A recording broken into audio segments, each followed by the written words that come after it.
പൊതുജനം കഴിഞ്ഞ സാർ എന്ന ജനകീയ പരിപാടിയിലേക്ക്, ജനകീയ വാർത്താ മണിക്കൂറിലേക്ക് പ്രിയപ്പെട്ട പ്രേക്ഷകർക്ക് സ്വാഗതം. നാടിന്റെ വിവിധ ഭാഗങ്ങളിൽ മനുഷ്യർ നേരിടുന്ന പ്രശ്നങ്ങൾ ചൂണ്ടിക്കാട്ടാനും അതിന് പരിഹാരം നിർദ്ദേശിക്കാനുമുള്ള വാർത്താ മണിക്കൂറാണ് ഈ പരിപാടി എന്നുള്ള കാര്യം പ്രേക്ഷകർക്കറിയാം. ഒരു മാധ്യമം എന്ന നിലയിൽ 24-ന് കഴിയുന്നതിന്റെ പരമാവധി വാർത്താ ഇടപെടൽ ഈ വിഷയങ്ങളിൽ ഉണ്ടാകും എന്ന ഉറപ്പ് ഞങ്ങൾ നൽകുകയാണ്. അപ്പോൾ ആരംഭിക്കുന്നു പൊതുജനം കഴുതിയല്ല സാർ.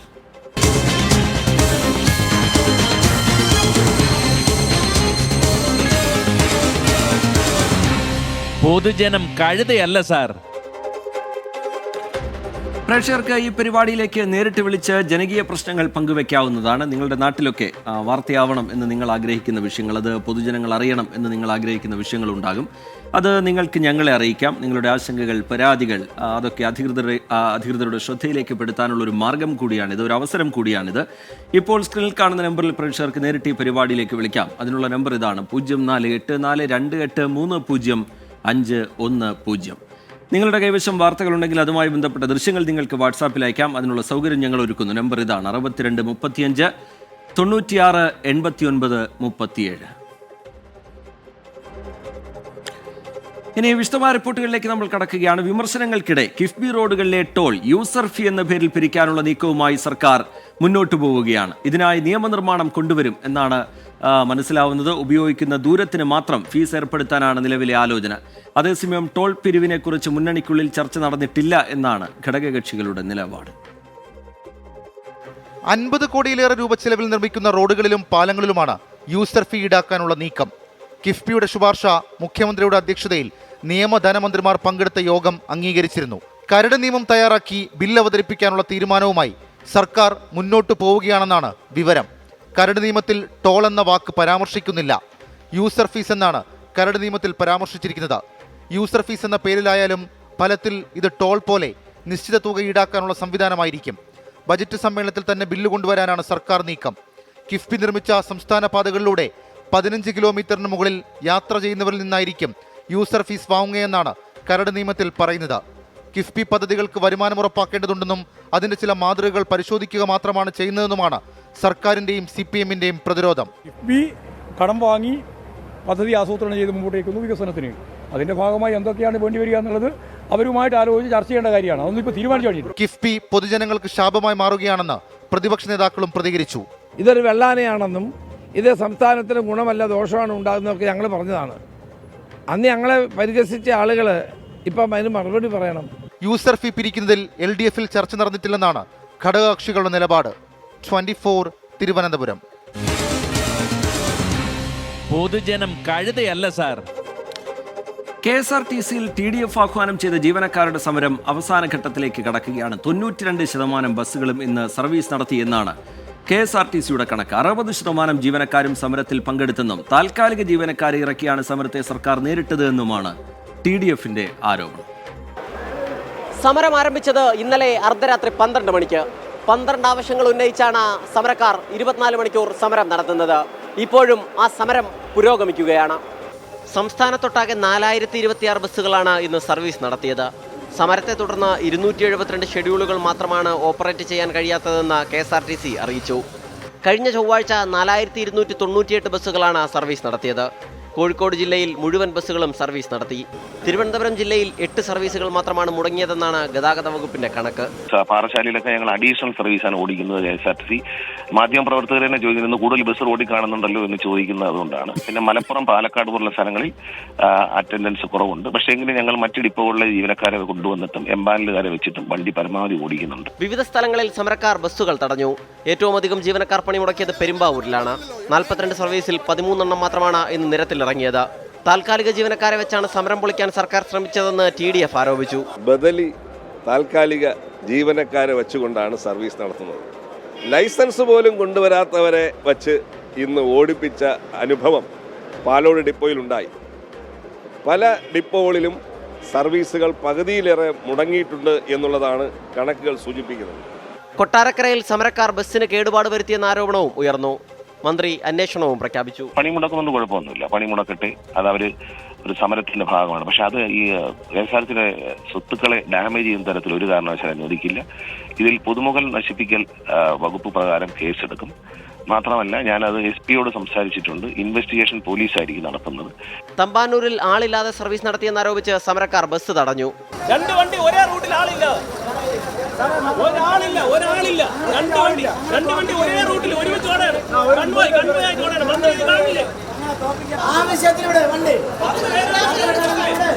റൂട്ടിൽ പോവാണ്.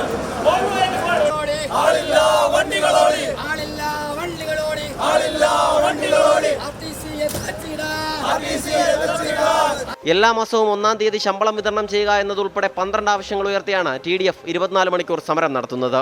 സമരം വിജയമെന്ന് TDF-ഉം പരാജയമെന്ന് സർക്കാരും പറയുന്നു. സമരത്തിന്റെ ജയപരാജയങ്ങളെ ചൊല്ലിയുള്ള തർക്കങ്ങൾ അവിടെ നിൽക്കട്ടെ. സമരക്കാർ ഉയർത്തുന്ന പല ആവശ്യങ്ങളും ന്യായമാണ്. അതിന് സർക്കാർ ഇടപെട്ട പരിഹാരം കാണേണ്ടതുണ്ട്. ക്യാമറാമാൻ അഭിലാഷ് തൊഴുവൻകോടിനൊപ്പം സലിം മാലിക്, 24 തിരുവനന്തപുരം. പൊതുജനം കഴുതയല്ല സാർ. സമരം പൊതുജനത്തെ ബാധിച്ചെങ്കിൽ അത് എത്രത്തോളം? പണിമുടക്കിൽ യാത്രക്കാർ വലഞ്ഞോ? പൊതുജനങ്ങൾക്ക് എന്താണ് പറയാനുള്ളത് എന്ന് കൂടി കേൾക്കണം.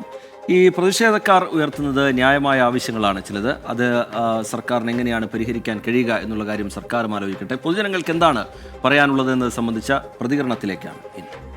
അല്ല, ജോലി ചെയ്ത ശമ്പളം കറക്റ്റായിട്ട് കിട്ടണം, അതാണല്ലോ എല്ലാ തൊഴിലാളികളുടെ ആവശ്യം. അതിനുവേണ്ടി സമരം ചെയ്യുന്നതിനകത്ത് കുഴപ്പമൊന്നുമില്ല. ബസ് ഓടുന്നത് മാത്രമല്ല, തൊഴിലാളികൾ എത്ര പേര് സമരത്തിൽ പങ്കെടുത്തു എന്നുള്ളതാണ് ഞങ്ങളെ സംബന്ധിച്ചിടത്തോളം വിജയം. കാരണം എവിടെയെങ്കിലും നിൽക്കുന്ന കുറേ ആൾക്കാരെ വിളിച്ച് സർവീസ് നടത്തിയതിന് ശേഷം പണിമുടക്ക് പരാജയപ്പെട്ടു എന്ന് പറഞ്ഞാൽ അംഗീകരിച്ചു കൊടുക്കാൻ ഞങ്ങൾക്ക് പറ്റില്ല. എന്തായാലും അതിന് അവർക്കുള്ളൊരു ശമ്പളമൊക്കെ കിട്ടണമല്ലോ. അതിനുള്ളൊരു സമരം എല്ലാവിധ സമരങ്ങളെയും അതിൻ്റെതായ രീതിയിൽ കണ്ടാൽ മതി.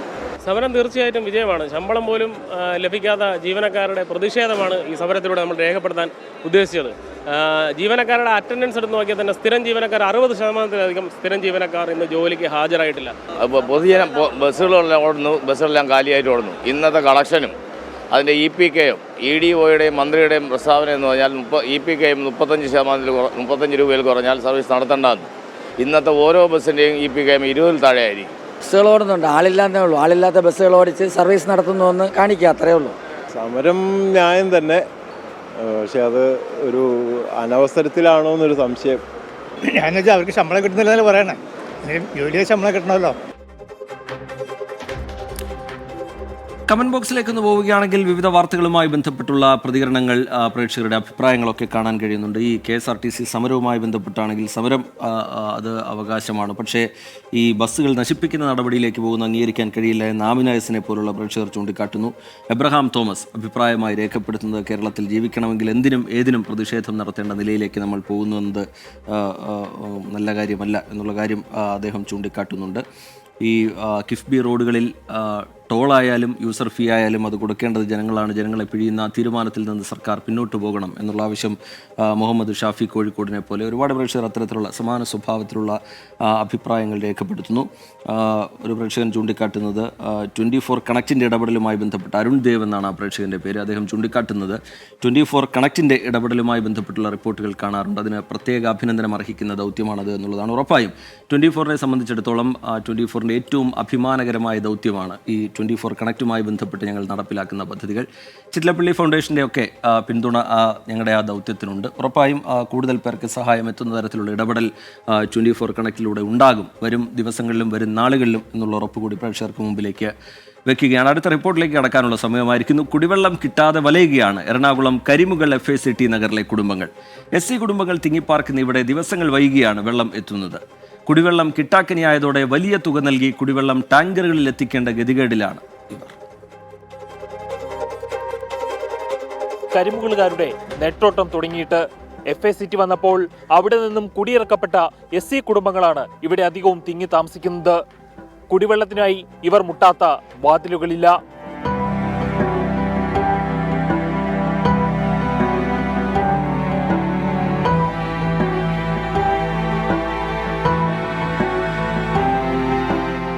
വർഷങ്ങൾക്ക് മുൻപ് നാടിന്റെ വികസനത്തിന് വേണ്ടി കുടിയിറക്കപ്പെട്ട ജനതയാണ് FACT.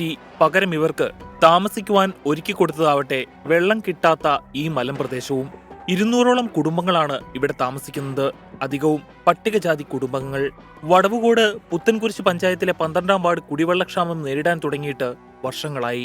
എല്ലാ വർഷവും നമുക്ക് കുടിവെള്ള പ്രശ്നമുണ്ട്. വേനൽക്കാലത്താണ് നമ്മൾ ഏറ്റവും കൂടുതലായിട്ട് ഇത് അഭിമുഖീകരിച്ചുകൊണ്ടിരിക്കുന്നത്. നമ്മൾ ഈ FICTക്ക് സ്ഥലമെടുത്ത് വന്നൊരു SC വിഭാഗം തിങ്ങിപ്പാർക്കുന്ന ഒരു മേഖലയാണ്. അപ്പോൾ ആ വന്ന കാലം തൊട്ട് നമുക്ക് ഈ കുടിവെള്ള പ്രശ്നം നിലനിൽക്കുന്നുണ്ട്. പീച്ചിങ്ങച്ചിറ പമ്പ് ഹൗസിൽ നിന്നും പന്നിക്കുഴി പമ്പ് ഹൗസിൽ നിന്നുമാണ് ഇവിടേക്ക് വെള്ളം പമ്പ് ചെയ്യുന്നത്. 50ന്റെ മോട്ടറിൽ നിന്ന് 2 സ്ഥലത്തു നിന്നും ഒരുമിച്ച് പമ്പ് ചെയ്താൽ മാത്രമേ മലയുടെ മുകൾ വശത്തുള്ളവർക്ക് വെള്ളം കൃത്യമായി ലഭിക്കുകയുള്ളൂ. അടൂർ, അമ്പലമുകൾ, രാമല്ലൂർ എന്നിവിടങ്ങളിലും സമാനമായ കുടിവെള്ള പ്രശ്നമുണ്ട്. ജലജീവൻ പദ്ധതി ഇവിടെ നടപ്പാക്കാനുള്ള തയ്യാറെടുപ്പിലാണ് പഞ്ചായത്ത്. കേന്ദ്ര സർക്കാരിന്റെ 45%, സംസ്ഥാന സർക്കാരിന്റെ 55%വുമാണ് പദ്ധതിയുടെ നീക്കിയിരിപ്പ്. വെള്ളം കുറവാണ് കിട്ടല്. പിന്നെ എന്നാന്ന് വെച്ചിട്ടുണ്ടെങ്കിൽ പല സമയങ്ങളിലുള്ള വെള്ളം വരവാണ്. ഫോഴ്സ് തീരെ കുറവാണ്. എല്ലാവരും വെള്ളം എടുക്കുമ്പോൾ ഞങ്ങൾക്ക് പിന്നെ 10-26 വർഷം പഴയ കണക്ഷനാണ്. അപ്പോൾ എല്ലാവരും പറയണേ ഇങ്ങോട്ടാണ് വെള്ളച്ചാൽ കൂടുതലെന്ന് പറയുന്നുണ്ട്. പക്ഷെ ഞങ്ങൾക്ക് വെള്ളം കിട്ടാറില്ല. വെള്ളം ഇല്ലാത്ത ദിവസം ഇല്ലായി തന്നെ. ബ്രഹ്മപുരം പള്ളിമുകൾ ഭാഗത്ത് 5 ദിവസങ്ങൾ കൂടുമ്പോഴാണ് വെള്ളം എത്തുന്നത്. കുട്ടികളും വൃദ്ധരും രോഗികളും അടക്കം നിരവധി പേരാണ് ജലക്ഷാമം മൂലം ദുരിതം അനുഭവിക്കുന്നത്. പദ്ധതികൾ പലത് പറഞ്ഞതാണ് പലരും പലവട്ടം. പക്ഷേ ഇതുവരെയും ഒന്നും നടപ്പായിട്ടില്ല. ഇനിയെങ്കിലും പുതിയ ജലജീവൻ പദ്ധതി നടപ്പാകും എന്ന പ്രതീക്ഷയിലാണ് ഈ ജനത. അമൽ സുരേന്ദ്രൻ, 24 കൊച്ചി. പൊതുജനം കഴുതയല്ല സാർ. ഒരു നാട്ടിലെ കുടിവെള്ളത്തിന്റെ പ്രശ്നമാണ്. കുടിവെള്ളം കിട്ടാതെ എങ്ങനെ മുന്നോട്ട് പോകും എന്നാണ് ഇവിടെയുള്ള ആളുകൾ ചോദിക്കുന്നത്. വെള്ളമില്ലാതെ നെട്ടോട്ടമോടുന്ന അവസ്ഥയാണ്. പലപ്പോഴും ഈ ടാങ്കറുകളെ കാത്തു നിൽക്കേണ്ട അവസ്ഥയാണ്. എന്താണ് ആ ജനങ്ങൾക്ക് പറയാനുള്ളത് എന്നത് കേൾക്കാം. അധികൃതർ വളരെ ഗൗരവത്തോടു കൂടി ആ അഭിപ്രായങ്ങൾ കേൾക്കും എന്ന് തന്നെ ഞങ്ങൾ കരുതുന്നു. പ്രതികരണങ്ങളിലേക്ക്. വല്ലപ്പോഴും കിട്ടും. അത് കിട്ടിയതുകൊണ്ട് വല്ല ഫലം ഉണ്ടാവനെ. വെള്ളം വരുന്നത് ചിലപ്പോൾ ഈ നൂല് പോലെ ഇങ്ങനെ വരും. ഇവിടെ മേൽപ്രദേശം ആയതുകൊണ്ട് ഇവിടെ എല്ലാവർക്കും വെള്ളം കിട്ടിക്കഴിഞ്ഞിട്ടാണ് ഞങ്ങളുടെ ഈ ഭാഗത്തോട്ടൊക്കെ വെള്ളം കിട്ടുള്ളൂ. അത് നമുക്ക് മേളിൽ ടാങ്കൊക്കെ വെച്ചിട്ടുണ്ടെങ്കിൽ കിട്ടില്ല. വെള്ളം ഞങ്ങൾക്ക് കൃത്യമായിട്ട് കിട്ടാറില്ല ചില സമയങ്ങളിലൊക്കെ. പിന്നെ ഇത് ഏറ്റവും പൊക്ക സ്ഥലമാണ്. താഴത്തൊക്കെ ശരിക്കും പറഞ്ഞാൽ വെള്ളം അങ്ങോട്ട് ചെല്ലുന്നതനുസരിച്ച് അവരെടുത്തുകൊണ്ടിരിക്കുമ്പോൾ നമുക്ക് വെള്ളം കയറി വരാൻ താമസിക്കും. പിന്നെ ഞങ്ങൾക്ക് പഠിക്കുന്ന സമയങ്ങളിൽ മിക്കപ്പോഴും പമ്പ് കംപ്ലൈൻ്റ് ആയിരിക്കും. ഏറ്റവും ടോപ്പ് സ്ഥലം ഇതാണ് ഇപ്പോൾ ടോപ്പ് എന്ന് പറയുന്നത്. ഇവിടെ ഞങ്ങൾക്ക് ഭയങ്കര ക്ഷാമം എന്ന് പറഞ്ഞിട്ടുണ്ടെങ്കിൽ ബാക്കിയെല്ലാം ഇറക്കാണ്. നിങ്ങൾക്കറിയാലോ, കാണുമ്പോൾ തന്നെ നിങ്ങൾക്ക് മനസ്സിലായില്ലേ. അപ്പോൾ അവരൊക്കെ വെള്ളം എടുത്ത് ഉപയോഗിച്ചതിന് ശേഷം എല്ലാവരും ടാപ്പ് അടച്ചതിന് ശേഷമാണ് ഇങ്ങോട്ട് കയറി വരുള്ളൂ. ഞങ്ങൾ ഇവിടെ വന്നപ്പോൾ ഞങ്ങൾ മിക്ക ദിവസം വണ്ടി വെള്ളം ഇറക്കണത്. വെള്ളം ഒരു 10 മണി കഴിഞ്ഞ് കുറച്ച് വെള്ളം വരും. അത് വന്നു കഴിഞ്ഞാൽ 11 മണി നമുക്കും വെള്ളം നിൽക്കും. വെള്ളം ഇങ്ങോട്ടൊന്നും വെള്ളം കയറണില്ല. അത് രാത്രിയിലാണ് വെള്ളം വന്നത് ഇവിടെ. കുടിവെള്ളത്തിന് ക്ഷാമമുണ്ട്. ഇവർ 12 മണി ഒക്കെ കഴിഞ്ഞിട്ടൊക്കെയാണ് ഞങ്ങൾ ഈ പണിയും കഴിഞ്ഞ് വന്നിട്ട് ഇവിടെ വന്നിട്ട് കുറച്ച് വിളിച്ച് അത് വെള്ളം നൂല് പോലെ വന്നത്. ഞാനതുകൊണ്ട് വണ്ടിക്ക് വെള്ളം അടിക്കണത്. അപ്പോൾ വെള്ളം 12 മണിയൊക്കെ കഴിഞ്ഞ് കഴിഞ്ഞാൽ ആർക്കും എടുക്കാൻ പറ്റില്ലല്ലോ. പിള്ളേരൊക്കെ ഉള്ളതല്ലേ. അപ്പോൾ അത് കാരണം വെള്ളം ഇല്ലാത്ത കാരണം ഭയങ്കര ബുദ്ധിമുട്ടും കാര്യങ്ങളൊക്കെയാണ്. നമ്മൾ മുമ്പും പറയാറുള്ളതാണ്, നമ്മുടെ നാട്ടിൽ എന്ത് വലിയ വികസനം വന്നു എന്ന് പറഞ്ഞാലും നമ്മുടെ നാട്ടിൽ കുടിവെള്ളമില്ലാതെ ആളുകൾ ജീവിക്കുന്നു എന്ന് പറയുന്നതിനേക്കാൾ അപ്പുറത്തേക്ക് ഒരു വലിയ പ്രതിസന്ധിയില്ല. പിന്നീട് നമ്മൾ കൊണ്ടുവന്നു എന്ന് പറയുന്ന വികസനത്തിലൊന്നും വലിയ പ്രസക്തിയും ഇല്ലാതായി പോകുന്ന നിലയായിരിക്കും അപ്പോഴുണ്ടാവുക. ഈ ഒരു പ്രേക്ഷകൻ ചൂണ്ടിക്കാട്ടുന്നത് തൃച്ചാറ്റുകുളം മഹാദേവ ക്ഷേത്രത്തിൽ കരിമരുന്ന് പൊട്ടിത്തെറിച്ച് 2 പേർക്ക് പരിക്കേറ്റു എന്നുള്ള വിവരം എഴുതി കാണിക്കുന്നുണ്ട്. എന്താണ് അതുമായി ബന്ധപ്പെട്ടുള്ള കൂടുതൽ വിവരങ്ങൾ എന്ന കാര്യം ചോദിക്കുന്നുണ്ട്. കതിന നിറയ്ക്കുന്നതിനിടെയാണ് ഈ അപകടം ഉണ്ടായിരിക്കുന്നത്. രാമചന്ദ്രൻ കർത്ത, ജഗദീഷ് എന്നിവർക്കാണ് പരിക്കേറ്റത്. ഇവരെ എറണാകുളത്തെ മെഡിക്കൽ സെന്റർ ആശുപത്രിയിലേക്ക് മാറ്റിയിട്ടുണ്ട്. ഇവരുടെ പരിക്ക് ഗുരുതരമല്ല എന്നുള്ളതാണ് ഇപ്പോൾ ലഭ്യമായിട്ടുള്ള വിവരം. പൊതുജനം കഴുതിയല്ല സാർ എന്ന പരിപാടിയിലേക്ക് വീണ്ടും ഇടവേളയ്ക്ക് മുമ്പ് നമ്മൾ സൂചിപ്പിച്ച വാർത്തയുടെ വിശദാംശങ്ങളാണ് ഇനി തേടുന്നത്. ആലപ്പുഴ തൃച്ചാറ്റുകുളം മഹാദേവ ക്ഷേത്രത്തിൽ കരിമരുന്ന് പൊട്ടിത്തെറിച്ച് 2 പേർക്ക് പരിക്കേറ്റിട്ടുണ്ട്. മനീഷ് മഹിബാൽ വിവരങ്ങളുമായി ചേരുകയാണ് ആലപ്പുഴയിൽ നിന്ന്. മനീഷ്, എന്താണ് ലഭ്യമാകുന്ന വിവരം? പരിക്ക് ഗുരുതരമല്ല എന്നാണ് പ്രാഥമികമായി മനസ്സിലാക്കുന്നതെന്ന് തോന്നുന്നു. എന്താണ് വിശദാംശങ്ങൾ മനീഷ് മഹിബാൽ? രാജ്യത്ത് ആലപ്പുഴ പൂച്ചാക്കൽ തൃച്ചാറ്റുകുളം മഹാദേവ ക്ഷേത്രത്തിൽ ഒരു ഉത്സവം നടക്കുകയാണ്. ഇന്ന് വൈകിട്ട് 5 മണിയോടുകൂടിയാണ് ഇന്ന് വെടിക്കെട്ടോടനുബന്ധിച്ച് കതിര് നിറയ്ക്കുവാൻ വേണ്ടിയിട്ട് ലോറിയിൽ നിന്നും കരിമരുന്ന് കതിര് നിറയ്ക്കുവാൻ വേണ്ടി തോളിൽ ചുമന്ന് ഇറക്കുന്നതിനിടയിലാണ് ഇതിന് അപകടം ഉണ്ടായത്. 2 പേർക്കാണ് പരിക്കേറ്റത്. ജഗദീഷും ഒപ്പം തന്നെ രാമചന്ദ്രൻ കർത്ത, 2 പേർക്ക് പരിക്കേറ്റു, പൊള്ളലേറ്റു. മനീഷ് മഹിവാൽ വിവരങ്ങൾ നൽകുകയായിരുന്നു. ചെറിയ ചില സാങ്കേതിക തടസ്സങ്ങളുണ്ട്. ആലപ്പുഴ തൃച്ചാറ്റുകുളം മഹാദേവ ക്ഷേത്രത്തിലാണ് കരിമരുന്ന് പൊട്ടിത്തെറിച്ച് 2 പേർക്ക് പരിക്കേറ്റിരിക്കുന്നത്. കതിനെ നിറയ്ക്കുന്നതിനിടയിലാണ് ഈ അപകടമുണ്ടായത്. ഇവരെ എറണാകുളത്തെ ആശുപത്രിയിലേക്ക് കൊണ്ടുവന്നിട്ടുണ്ട്. പരിക്ക് ഗുരുതരമല്ല എന്നാണ് പ്രാഥമികമായി ലഭ്യമായിട്ടുള്ള വിവരം. ആഴക്കടൽ മണൽ ഖനനത്തിനെതിരെ പ്രതിഷേധം ശക്തമാക്കാനൊരുങ്ങുകയാണ് മത്സ്യത്തൊഴിലാളികളും പ്രതിപക്ഷ സംഘടനകളും. ഖനനം മീനുകളുടെ ആവാസ വ്യവസ്ഥയെ ബാധിക്കും എന്നാണ് സംഘടനകൾ പറയുന്നത്. ഈ മാസം 27-ന് തീരദേശ ഹർത്താൽ നടത്താനാണ് മത്സ്യത്തൊഴിലാളി സംഘടനകളുടെ തീരുമാനം. ഖനനത്തിൽ നിന്ന് കേന്ദ്ര സർക്കാർ പിന്മാറണം എന്നാണ് ആവശ്യം. പ്രതിപക്ഷം വലിയ രീതിയിലുള്ള പ്രതിഷേധത്തിലേക്ക് കടക്കുന്നുണ്ട്. കോൺഗ്രസ് നിലപാട് വ്യക്തമാക്കി കഴിഞ്ഞു. പാർലമെന്റിലടക്കം ഈ വിഷയം ഉയർത്താനുള്ള നീക്കവും കോൺഗ്രസിന്റെ ഭാഗത്തു നിന്നുണ്ടാവുന്നുണ്ട്. റിപ്പോർട്ട് കാണാം. കേരളത്തിൽ കടലിൽ 5 മണൽ നിക്ഷേപമുണ്ട് എന്നുള്ളതാണ് കണ്ടെത്തൽ. കടലിനെ വിവിധ മേഖലകളാക്കി തിരിച്ചുള്ള പഠനത്തിലാണ് ഈ കണ്ടെത്തൽ ഉണ്ടായിരിക്കുന്നത്. കേന്ദ്ര ഖനന മന്ത്രാലയം ടെൻഡർ അടക്കമുള്ള നടപടിയിലേക്ക് കടന്നപ്പോൾ മാത്രമാണ് തീരദേശവാസികൾ വിഷയം അറിയുന്നത്. മണൽ ഖനനം നടത്തിയാൽ അത് മത്സ്യങ്ങളുടെ ആവാസ വ്യവസ്ഥയെ ബാധിക്കുമെന്ന് മത്സ്യത്തൊഴിലാളികൾ പറയുന്നു. ഈ മാസം 27-ന് തീരദേശ ഹർത്താൽ നടത്താനാണ് മത്സ്യത്തൊഴിലാളി സംഘടനകളുടെ തീരുമാനം. മാർച്ച് 12-ന് പാർലമെന്റ് മാർച്ചും നടത്തും. മത്സ്യസമ്പത്ത് ഒന്നാമത് മത്സ്യം അറബിക്കടലിൽ ഇല്ലാതായിക്കൊണ്ടിരിക്കുകയാണ്. ആയക്കടൽ മത്സ്യബന്ധന കരാറിൽ ഏർപ്പെട്ട അന്ന് തൊട്ട് തുടങ്ങിയ പ്രതിസന്ധിയാണ് തീരദേശത്തെ പരമ്പരാഗത മത്സ്യത്തൊഴിലാളികൾ. കേരളത്തിൽ 3 പ്രദേശങ്ങളാണ് ഇതിൽ കണ്ടെത്തിയിട്ടുള്ളത്. പരമ്പരാഗത മത്സ്യത്തൊഴിലാളികൾ വളരെ പ്രയാസപ്പെട്ടുകൊണ്ടാണ് ദൈനംദിന ജീവിതം മുന്നോട്ട് നയിക്കുന്നത്. ആ അവസ്ഥയിലേക്ക് പോകുമ്പോഴാണ് ഇങ്ങനെ ഒരു അടിച്ചമർത്തലിന്റെ ഒരു നിയമവുമായിട്ട് കേന്ദ്ര സർക്കാർ വന്നിട്ടുള്ളത്. ആഴക്കടൽ ഖനനത്തിനെതിരെ കോൺഗ്രസ് പാർലമെന്റിനകത്തും പുറത്തും പ്രതിഷേധം സംഘടിപ്പിക്കും. കേരളത്തിൽ നിന്നുള്ള പ്രതിപക്ഷ എംപിമാർ നേതൃത്വം നൽകുമെന്ന് ഹൈബിയുടെ MP. യാതൊരു പഠനവും മുന്നൊരുക്കവും ഇല്ലാതെ പ്രഖ്യാപിച്ചിട്ടുള്ള ക്രിട്ടിക്കൽ മിനറൽസ് മിഷനെതിരെ പാർലമെന്റിന്റെ അകത്തും പുറത്തും ശക്തമായി KC വേണുഗോപാൽ അടക്കമുള്ള കോൺഗ്രസിന്റെ സംഘടനാ ചുമതല വഹിക്കുന്ന ജനറൽ സെക്രട്ടറി അടക്കം ഈ വിഷയം ഏറ്റെടുക്കാൻ വേണ്ടി പാർട്ടി തീരുമാനിച്ചിരിക്കുകയാണ്. കേരളത്തിൽ നടത്തുന്ന മത്സ്യത്തൊഴിലാളികളുടെ തീരദേശ ബന്ദിന് കോൺഗ്രസ് പൂർണ്ണ പിന്തുണ നൽകുമെന്നും ഹൈബിയുടൻ അറിയിച്ചു.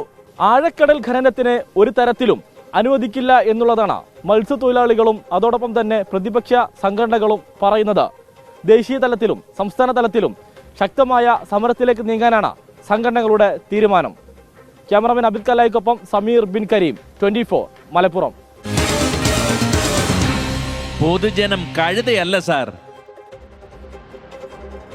ആഴക്കടൽ ഖനനത്തിൽ വലിയ ആശങ്ക തീരദേശവാസികൾക്കുണ്ട്. പ്രത്യേകിച്ച് ഈ പരമ്പരാഗത മത്സ്യത്തൊഴിലാളികളൊക്കെ വലിയ പ്രതിസന്ധിയിലൂടെ കടന്നു പോകുന്ന സമയത്ത് ഇങ്ങനെ ഒരു തീരുമാനം വരുന്നു എന്നുള്ളത് ഉറപ്പായും വലിയ രീതിയിലുള്ള പ്രതിഷേധത്തിന് വരും ദിവസങ്ങളിൽ വഴിവെക്കും എന്നുള്ള കാര്യം ഉറപ്പാണ്. കോൺഗ്രസിന്റെ അടക്കം പിന്തുണ, രാഷ്ട്രീയ പാർട്ടികളുടെ അടക്കം പിന്തുണ പ്രതിഷേധത്തിന് കിട്ടുകയും ചെയ്യുന്നു. എന്താണ് ഈ തീരദേശവാസികളുടെ പ്രതികരണം എന്നുള്ള കാര്യം കൂടി നമുക്ക് നോക്കാം. ആര് മണലെടുത്താലും തന്നെ നമ്മളെ തീരത്ത് ദോഷം തന്നെയാണ്. അവിടെ ഒരു മണൽ കുഴിക്കുകയാണെങ്കിൽ എന്ത് സംഭവിക്കും? ഈ തീരത്തുള്ള മണ്ണെല്ലാം എന്ത് ചെയ്യും? പോയി ആ കുഴി ഫില്ലാവും. ഫില്ലാകുമ്പോൾ തീരം നഷ്ടപ്പെടും. മണലെടുത്ത് അവർ ഏത് ദേശത്ത് കൊണ്ടുപോയിരുന്നാലും ശരി തന്നെ, ഇവിടെ ഉള്ളവരെടുത്താലും കേരളത്തിലുള്ളവരെടുത്താലും പുറത്തുള്ളവരെടുത്താലും ശരി തന്നെ, ഏത് തീരത്തെടുത്താലും തീരം നഷ്ടപ്പെടുന്ന ഒരവസ്ഥ അത് സ്വാഭാവികമായിട്ടും ഉണ്ടാവും. അത് കടലിൽ എടുക്കുന്നത് തെറ്റാ, കടലിന്റെ കോപം ഉണ്ടാവും. തെറ്റാണത്, നഷ്ടപ്പെടും. ഉള്ള മണ്ണില്ലാതെ നമുക്ക് അവിടെ മണ്ണെടുത്താൽ നമ്മുടെ തീരം നഷ്ടപ്പെടുകയാണ്. തിരിച്ച് ഈ വള്ളങ്ങളെല്ലാം എവിടെ കയറ്റി വയ്ക്കും? ഭയങ്കര ബുദ്ധിമുട്ടായിരിക്കും. അവിടെ നിന്ന് എടുക്കും തോറും കടൽ ഇങ്ങോട്ട് തന്നെ വരും. അത് ദോഷമാണ്. കുളിച്ചെടുത്ത മണ്ണ് ആഴം തോണ്ടും തോറും ഇങ്ങോട്ട് കയറി വരും കടൽ. അവിടെ ചെറുപ്പില്ല. അതൊന്ന് എടുക്കുന്നത് തെറ്റാണ്. അത് ചെയ്യരുത്. വലിയ കുഴപ്പത്തിലാണ് പറഞ്ഞത്. ഈ കരകളൊക്കെ കാണൂല ചിലപ്പോൾ അവിടെ നിന്ന് മണലെടുത്ത. ഡൽഹിയിൽ നിന്ന് വരുന്ന ഒരു പുതിയ വിവരം, രാജ്യസഭയിൽ നിന്ന് വരുന്ന വിവരം. രാജ്യസഭയിൽ വയനാട് വിഷയവും മനുഷ്യ വന്യജീവി സംഘർഷവും ഉന്നയിച്ചിരിക്കുന്നു സന്തോഷ് കുമാർ MP. അതിന് കേന്ദ്രമന്ത്രി ജോർജ് കുര്യൻ മറുപടി പറയുന്നു. അപകടം നടന്നപ്പോൾ മുഖ്യമന്ത്രി ഉറങ്ങുകയായിരുന്നു എന്ന വിമർശനം കേന്ദ്രമന്ത്രി ഉയർത്തുന്നു. പ്രധാനമന്ത്രി പക്ഷേ അപ്പോൾ ഉണർന്നിരുന്ന കാര്യങ്ങൾ നിരീക്ഷിക്കുകയായിരുന്നു എന്ന് അദ്ദേഹം പറഞ്ഞു. പ്രധാനമന്ത്രി വളരെ കൃത്യമായ ആ വിഷയത്തിൽ ഇടപെട്ടു. സാഹചര്യം വഷളാക്കിയത് സംസ്ഥാനമാണ് എന്ന വിമർശനം കേന്ദ്രമന്ത്രി ജോർജ് കുര്യൻ രാജ്യസഭയിൽ ഉയർത്തി. ഇതിൻ്റെ വിശദാംശങ്ങളിലേക്ക് പിന്നീട് നമുക്ക് കടക്കാം. മറ്റൊരു റിപ്പോർട്ടിലേക്ക്, കോഴിക്കോട് നിന്നുള്ള റിപ്പോർട്ടിലേക്ക് നമ്മൾ പോവുകയാണ്. കോഴിക്കോട് തൊണ്ടയാട് മലാപ്പറമ്പ് റോഡിൽ പനാത്ത് താഴം നേതാജി ജംഗ്ഷനിൽ ദേശീയപാത നവീകരണം നടക്കുന്ന ഭാഗത്തെ കുഴിയിൽ വീണ് യുവാവ് മരിച്ച സംഭവം അത് പ്രേക്ഷകർക്ക് ഓർമ്മയുണ്ടാകും. അതിൽ പ്രതിഷേധം ഇപ്പോൾ ശക്തമാവുകയാണ്. സുരക്ഷാ ക്രമീകരണങ്ങൾ ഇല്ലാത്ത സ്ഥലത്താണ് അപകടം ഉണ്ടായത് എന്നാണ് നാട്ടുകാർ പറയുന്നത്. സംഭവത്തിൽ മനുഷ്യാവകാശ കമ്മീഷൻ കേസെടുത്തിട്ടുണ്ട്.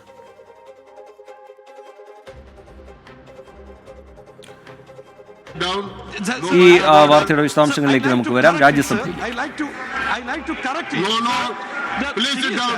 The 238 में नहीं है, कृपया this no point of order, please sit down. चलिए Shri Rwngwra Narzary, please sit down, no point of order. धन्यवाद सर. बोलिए सर. आपने राष्ट्रपति के अभिभाषण बोलने के लिए मुझे मौका दिया है. MP-മാർ അതിന് കേന്ദ്രമന്ത്രി ജോർജ് കുര്യൻ മറുപടിയും പറഞ്ഞിട്ടുണ്ട്. അതിൻ്റെ സഭയിൽ ബഹളമുണ്ട് എന്നാണ് നമ്മൾ മനസ്സിലാക്കുന്നത്. സഭാ നടപടികളുടെ തത്സമയ ദൃശ്യങ്ങളാണ് പ്രേക്ഷകർ കാണുന്നത്. ജോർജ് കുര്യൻ്റെ പ്രതികരണമാണ് പ്രതിപക്ഷ ബഹളത്തിന് വഴിവെച്ചത് എന്നാണ് മനസ്സിലാക്കുന്നത്. അതിൻ്റെ വിശദാംശങ്ങളിലേക്ക് നമുക്ക് കടക്കാം. ബൽറാം നെടുങ്ങാടി അല്പസമയത്തിനകം അതിൻ്റെ അപ്ഡേറ്റ് എന്താണ് എന്നുള്ള കാര്യം പ്രേക്ഷകരോട് പറയും. നേരത്തെ പൂർത്തിയാക്കാൻ കഴിയാതെ പോയ റിപ്പോർട്ടിലേക്ക് നമ്മൾ തിരികെ പോവുകയാണ്. കോഴിക്കോട് തൊണ്ടയാട് മലാപ്പറം റോഡിലാണ് പാനാത്തും താഴം നേതാജി ജംഗ്ഷൻ ദേശീയപാത നവീകരണം നടക്കുന്ന ഭാഗത്തെ കുഴിയിൽ വീണ് യുവാവ് മരിച്ചതിൽ വലിയ പ്രതിഷേധമുയരുന്നു. ആ റിപ്പോർട്ടിലേക്ക്. ഇന്നലെ രാവിലെയാണ് ഈ കാണുന്ന വെള്ളക്കെട്ടിൽ രഞ്ജിത്തിന്റെ മൃതദേഹം കണ്ടത്. ഈ വെള്ളക്കെട്ടിൽ രഞ്ജിത്തിന്റെ ബൈക്കും ഉണ്ടായിരുന്നു. ഇത്തരത്തിൽ ഒരു വെള്ളക്കെട്ടോ അല്ലെങ്കിൽ ഒരു താഴ്ചയോ ഇവിടെ ഉണ്ടെന്ന് മനസ്സിലാക്കാനുള്ള മുന്നറിയിപ്പ് ബോർഡുകളോ മറ്റ് ബാരിക്കേഡുകളോ ഒന്നും തന്നെ ഇവിടെ ഉണ്ടായിരുന്നില്ല. അതുതന്നെയാണ് ഈ ഒരു അപകടത്തിന് കാരണം. വലിയ പ്രതിഷേധമാണ് ഈ അപകടത്തിന് പിന്നാലെ ഉയരുന്നത്.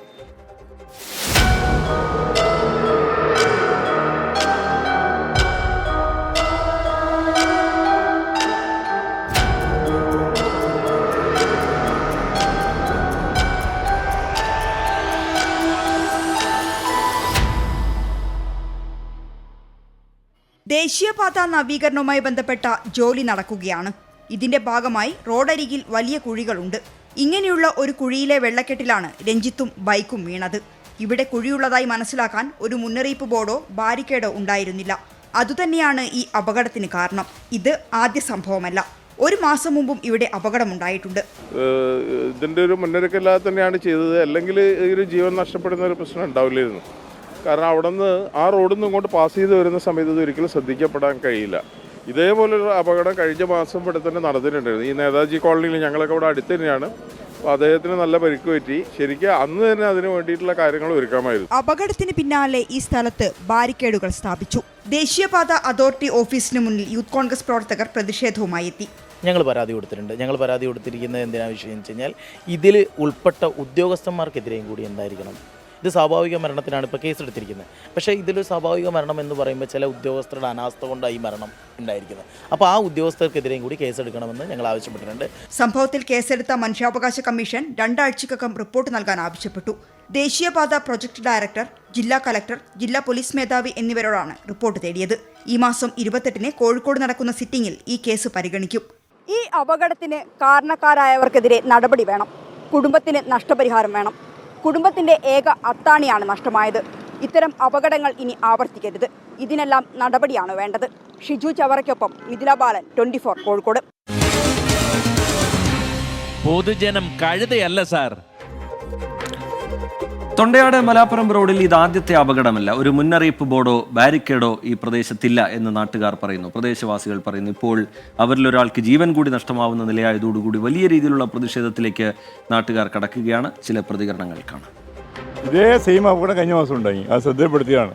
ഇവിടെ എന്തെങ്കിലും സംവിധാനം ഇല്ലാതെ എങ്ങനെ ഡെയിലി അപകടം ഉണ്ടാവും? എന്താ ചെയ്യാം? നമ്മൾ വണ്ടിയായിട്ട് വരുമ്പോഴും പലപ്പോഴും ഇങ്ങനെ വരുമ്പോൾ നമുക്ക് ഇവിടെയുള്ള എൻ്റെ മനസ്സിലാവില്ല. നമ്മൾ പിന്നെ ഇതിലേക്ക് ഇറങ്ങിയിട്ടാണ് വരാറ്. ഇവിടെ ബാരിക്കേഡുകളും കാര്യങ്ങളും ഇവിടെ വണ്ടീൻ്റെ അവിടെ തന്നെ പോയി നോക്കിയാൽ കാണാം. അവിടെ വെക്കാനേ ഉള്ളൂ. ഇതുവരെ ആരും വെക്കുന്നില്ല. അടിക്കടി ഇങ്ങനെ ഉണ്ടാകുന്നതാണ്. നിങ്ങൾക്ക് നോക്കുമ്പോൾ തന്നെ കാണാം. അവിടെ നിന്ന് വരുന്നവർക്ക് ഇവിടെ ഡിവൈഡർ ഒന്നുമില്ല. നേരെ നോക്കുന്ന ഇത് മാത്രമാണ്. ഇവിടെ കുഴി ഉണ്ടെന്നോ വെള്ളം ഉണ്ടെന്നോ ആരും കാണുകയില്ല. അങ്ങനെ ഉണ്ടായതാണ് ഇത് അതുപോലെ അപകടങ്ങൾ. സ്ഥിരമായിട്ട് ഇവിടെ ഒരു മാസത്തിൽ എന്ന് പറഞ്ഞാൽ ഇപ്പോൾ ഇത് നടന്നുകൊണ്ടിരിക്കുന്നുണ്ട്. ഇവിടെ എവിടെയൊക്കെ ശരിക്കും ബാരിക്കേഡ് വെക്കാം. അവർക്ക് ഇഷ്ടംമാതിരി ഉണ്ട് ഇവിടെ വെക്കാനുള്ള. ഇതുവരെ ഒന്നും വെച്ചിട്ടില്ല. ചന്ദരകുഞ്ച് ഫ്ളാറ്റ് പൊളിക്കാൻ ഹൈക്കോടതി വിധി വന്നതോടെ തുടർ നടപടികളിൽ വ്യക്തത ആവശ്യപ്പെട്ട് flat association army welfare housing ഓർഗനൈസേഷനും കോൺട്രാക്ടർമാർക്കുമെതിരായി ക്രിമിനൽ കേസ് കൊടുക്കും. ഫ്ളാറ്റ് പൊളിക്കാനുള്ള കമ്മിറ്റിയിൽ ആധികാരികത വേണമെന്നും ഫ്ളാറ്റ് ഉടമകൾ പറയുന്നു. Indian army. തലയെടുപ്പോടെ നിൽക്കുന്ന ആ പേര് ഓരോ ഇന്ത്യക്കാരനും നെഞ്ചേറ്റുന്നതാണ്.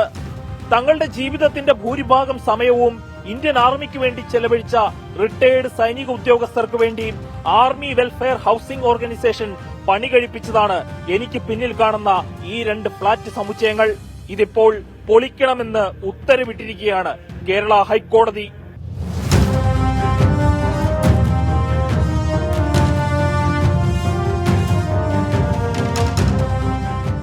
ഫ്ളാറ്റ് പൊളിക്കണം എന്ന ഹൈക്കോടതിയുടെ അതിവേഗ ഉത്തരവ് വന്നത് ഒരേ സമയം ആശ്വാസവും ആശങ്കയുമാണ്.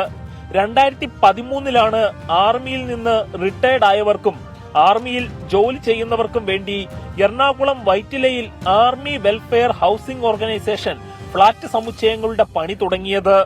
നിർമ്മാണത്തിലെ അപാകത ഒന്നുകൊണ്ട് മാത്രം തുടക്കം മുതൽ ഫ്ളാറ്റുകളുടെ ചുമരുകൾ പൊളിഞ്ഞിളകാനും ബേസ്മെന്റിൽ ബലക്ഷയമുണ്ടാവാനും തുടങ്ങി. ജീവഭയം ഉള്ളതുകൊണ്ട് പലരും വീടുകൾ മാറിപ്പോകുന്ന സ്ഥിതിയാണ്. പുറത്ത് ഇറങ്ങാൻ തന്നെ ഞങ്ങൾക്കൊക്കെ പേടിയായി തുടങ്ങിയിട്ടുണ്ട്. എപ്പോ വേണമെങ്കിലും മുകളിൽ നിന്ന് കോൺക്രീറ്റ് പീസസ് താഴ്ത്തോട്ട് വീഴാം. അപ്പൊ അതൊക്കെ ആലോചിച്ചിട്ട് ചില നേരത്തെ ഞങ്ങൾ വീട്ടിൽ നിന്ന് പുറത്തിറങ്ങാണ്ട് അവോയ്ഡ് ചെയ്യാൻ തന്നെ നോക്കും. IIT ചെന്നൈ അടക്കം 11 വിദഗ്ധ സ്ഥാപനങ്ങളുടെ പഠനം വന്നു. പുനർനിർമ്മിക്കുവാൻ സാധിക്കാത്ത വിധം അപകട ഭീഷണിയിലാണ് 2 ഫ്ളാറ്റ് ടവറുകൾ എന്ന് റിപ്പോർട്ടുണ്ടായി. ഇതിന്റെ കൂടി പശ്ചാത്തലത്തിലാണ് കോടതിയുടെ ഉത്തരവ്. ആർമി വെൽഫെയർ ഹൌസിംഗ് ഓർഗനൈസേഷന് എതിരെ നേരത്തെയും ആരോപണങ്ങൾ ഉയർന്നിട്ടുള്ളതാണ്. കടുത്ത അഴിമതിയാണ് ഈ നിർമ്മാണത്തിലും ഉണ്ടായിട്ടുള്ളത് എന്നാണ് ആരോപണം. ഫ്ളാറ്റ് സമുച്ചയങ്ങൾ സ്ഥിതി ചെയ്യുന്ന സ്ഥലം നിലമാണെന്നും തരം മാറ്റാതെ എങ്ങനെ ഫ്ളാറ്റുകൾ കെട്ടിപ്പൊക്കാൻ ആയി എന്നുമാണ് ഉയരുന്ന മറ്റൊരു ചോദ്യം. ഫ്ളാറ്റ് പൊളിച്ചു മാറ്റണമെന്ന് ഹൈക്കോടതി ഉത്തരവ് വരുമ്പോൾ ആ ഉത്തരവിലും വ്യക്തതക്കുറവുണ്ട് എന്നാണ് ഫ്ളാറ്റ് നിവാസികൾക്ക് പറയാനുള്ളത്. ഇത് ഒരു ക്രിമിനൽ ആക്ടിവിറ്റിയാണ് ഈ നാശത്തിലേക്ക് ഈ പ്രോജക്റ്റിനെ കൊണ്ടുപോയത്. ഒരു 29 നിലയും ഹെലിപ്പാഡുമുള്ള 2 ടവറുകൾ ഇടിച്ചു കളയുക, അതൊരു മേജർ ഡിസാസ്റ്ററാണ്. അപ്പം ഞങ്ങളെ സംബന്ധിച്ച് നമ്മളുടെ പൈസ മുടക്കി ചെയ്ത ഒരു കെട്ടിടം ഇടിഞ്ഞു പോകുന്നത് ഞങ്ങൾക്ക് സന്തോഷമുള്ള കാര്യമല്ല. ആർമി വെൽഫെയർ ഹൌസിംഗ് ഓർഗനൈസേഷന്റെയും ഫ്ളാറ്റിന്റെ കോൺട്രാക്ടർമാരായിരുന്ന ശില്പ, അജിത് എന്നീ കമ്പനികൾക്കും എതിരായി ക്രിമിനൽ കേസ് കൊടുക്കാനാണ് ഫ്ളാറ്റ് അസോസിയേഷന്റെ തീരുമാനം. ആശങ്കകൾ ഏറെയാണ്. എങ്ങോട്ടു പോകും? മുടക്കിയ പണത്തിന് ആരുത്തരവാദിത്വം പറയും? പൊളിച്ചു മാറ്റണമെന്ന് കോടതി പറയുന്നത് ഈ ഫ്ളാറ്റുകൾ മാത്രമല്ല, ഇവിടുത്തുകാരുടെ ജീവിതങ്ങൾ കൂടിയാണ്. പക്ഷേ ജീവിതത്തെക്കാൾ വലുതാണല്ലോ ജീവൻ. ക്യാമറമാൻ സന്തോഷ് ചെക്കവർക്കൊപ്പം അമൽ സുരേന്ദ്രൻ, 24 കൊച്ചി. പൊതുജനം കഴുതയല്ല സാർ. എറണാകുളം തൃപ്പൂണിത്തുറയിൽ 15-കാരൻ ആത്മഹത്യ ചെയ്ത സംഭവത്തിൽ വിദ്യാർത്ഥിയെ സ്ഥിരം പ്രശ്നക്കാരനായി ചിത്രീകരിച്ച് സ്കൂളിന്റെ വാർത്താക്കുറിപ്പ്. കൂടുതൽ വിശദീകരണം എന്ന രീതിയിൽ ഗ്ലോബൽ പബ്ലിക് സ്കൂൾ അധികൃതരാണ് വാർത്താക്കുറിപ്പ് പുറത്തിറക്കിയത്. എന്നാൽ മിഹിറിനെതിരായ ആരോപണങ്ങൾ തെറ്റാണെന്നും ആദ്യം പഠിച്ച സ്കൂളിൽ നിന്ന് മിഹിറിന്റെ മാതാപിതാക്കൾ സ്വന്തം ഇഷ്ടപ്രകാരമാണ് TC വാങ്ങിയതെന്നും ബന്ധുക്കൾ പ്രതികരിച്ചു. സംഭവത്തിൽ പ്രതിഷേധം ശക്തമാവുകയാണ്. കൊച്ചി സിറ്റി പോലീസ് കമ്മീഷണർ ഓഫീസിലേക്ക് KSU ഇന്ന് നടത്തിയ മാർച്ച് സംഘർഷഭരിതമായി.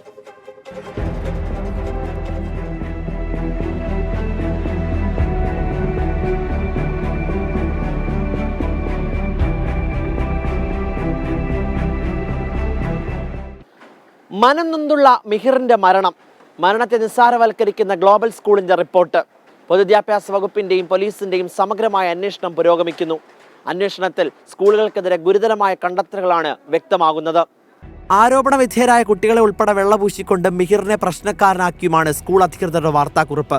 ആരോപണ വിധേയരായ കുട്ടികൾക്കെതിരെ തെളിവുകൾ ലഭിച്ചില്ലെന്നും അവർക്കെതിരെ നടപടി സ്വീകരിക്കാൻ സാധിക്കില്ല എന്നുമാണ് ഗ്ലോബൽ പബ്ലിക് സ്കൂളിന്റെ വിശദീകരണം. ആദ്യം പഠിച്ച സ്കൂളിൽ നിന്ന് മിഹിറിന് TC വാങ്ങിയത് സ്വന്തം ഇഷ്ടപ്രകാരമായിരുന്നുവെന്ന് ബന്ധുക്കൾ.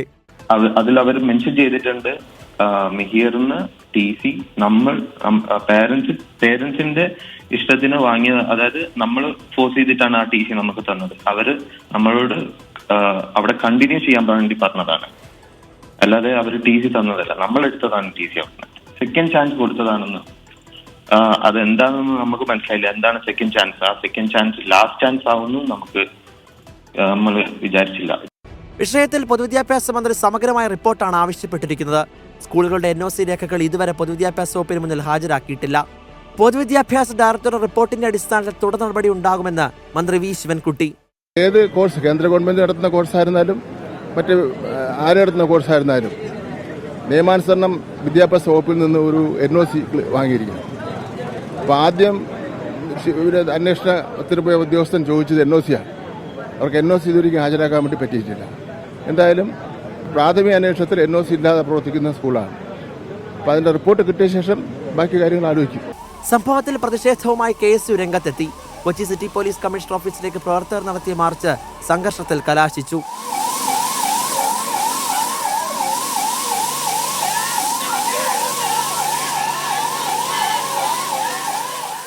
പോലീസ് എത്തി പ്രവർത്തകരെ അറസ്റ്റ് ചെയ്ത് നീക്കി.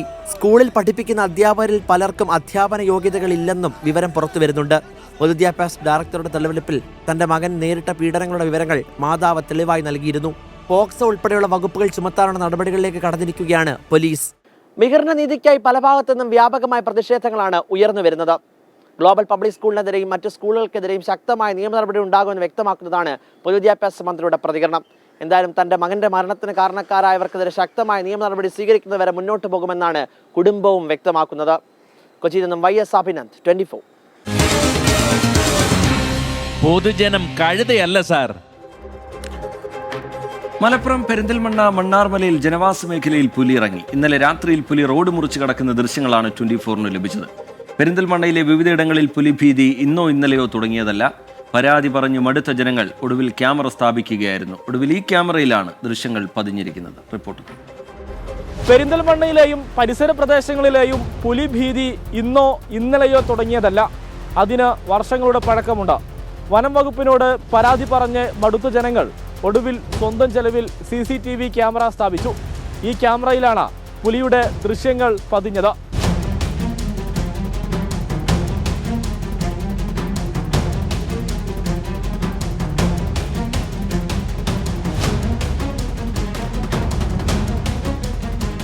മണ്ണാർമല മാട് റോഡിന്റെ ഒരു ഭാഗത്ത് നിന്ന് പുലി കാട് കയറിപ്പോകുന്ന ദൃശ്യമാണ് CCTVയിൽ പതിഞ്ഞത്.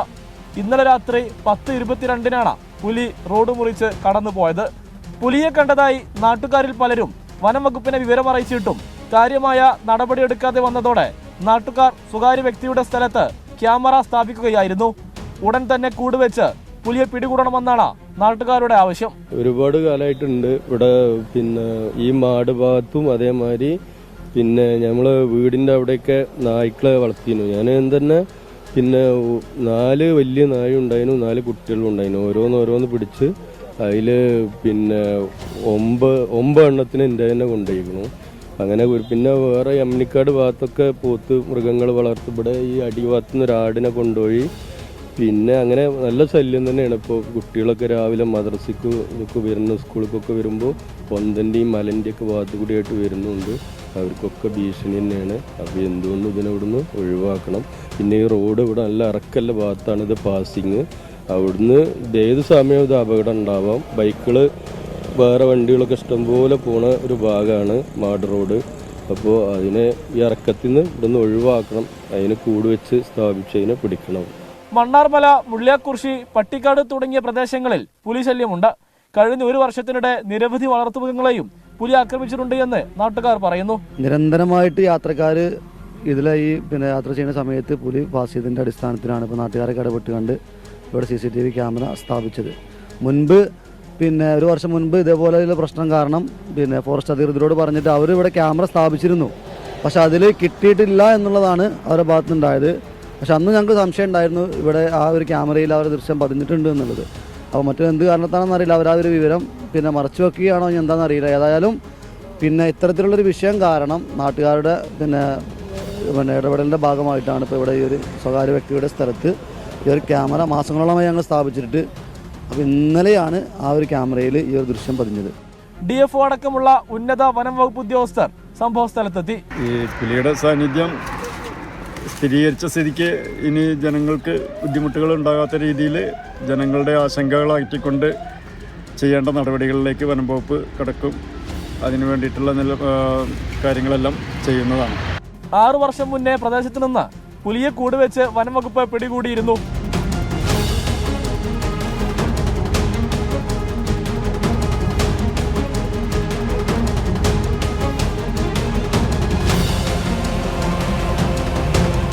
ക്യാമറ സ്ഥാപിച്ച് ഇനി വനം വകുപ്പ് സമയം കളയേണ്ടതില്ല. അത് ഞങ്ങൾ ചെയ്തിട്ടുണ്ട്. പുലിയെ പിടിച്ച് കൊണ്ടുപോയാൽ മാത്രം മതി എന്നാണ് ജനങ്ങൾ പറയുന്നത്. ക്യാമറമാൻ അബിദ് കല്ലായിക്കൊപ്പം സമീർ ബിൻ കരീം, 24 മലപ്പുറം. പൊതുജനം കഴുതയല്ല സാർ. പൊതുജനം കഴുതയല്ല സാർ എന്ന പരിപാടിയിലേക്ക് വീണ്ടും. മുണ്ടക്കൈ ചൂരൽമല പുനരധിവാസവും മനുഷ്യ വന്യജീവി സംഘർഷവും രാജ്യസഭയിൽ ഉന്നയിച്ച് പി സന്തോഷ് കുമാർ. കേന്ദ്ര സർക്കാർ കേരളത്തിനായി ഒന്നും ചെയ്തില്ല എന്ന് പി സന്തോഷ് കുമാർ പറഞ്ഞു. I ask you one thing through you. Sir, had the Wayanad, this Mapadi landslide happened in any other parts of the country, such a catastrophe of severe natural calamity happened in any other parts of the country, what would have been the response of these ministers and your governments? You did not announce a single rupees package so far. I have no doubt our honorable minister, Mr. George Kuര്യൻ, is sitting over.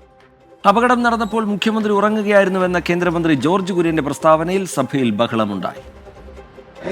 He was mentioning about the Wayanad landslide. It was on 30th June, and that was early morning. Sir, early morning. 2:30 it happened, early morning. Prime Minister was working on that incident early morning. Then Chief Minister of Kerala was sleeping. And കേന്ദ്രമന്ത്രി തീയതി മാറ്റി പറഞ്ഞ് തെറ്റിദ്ധരിപ്പിക്കുകയാണെന്ന് V ശിവദാസനും P ക്രമപ്രശ്നം ഉന്നയിച്ചു. Minister tried to mislead the Wayanad landslide date and enter incident. Even the month. So it should be corrected. A minister of the union government, if he is not aware on the land issue, the real issue of Wayanad, then how the government will manage? പൊതുജനം കഴുതയല്ല sir എന്ന പരിപാടി ഇവിടെ പൂർത്തിയാവുകയാണ്.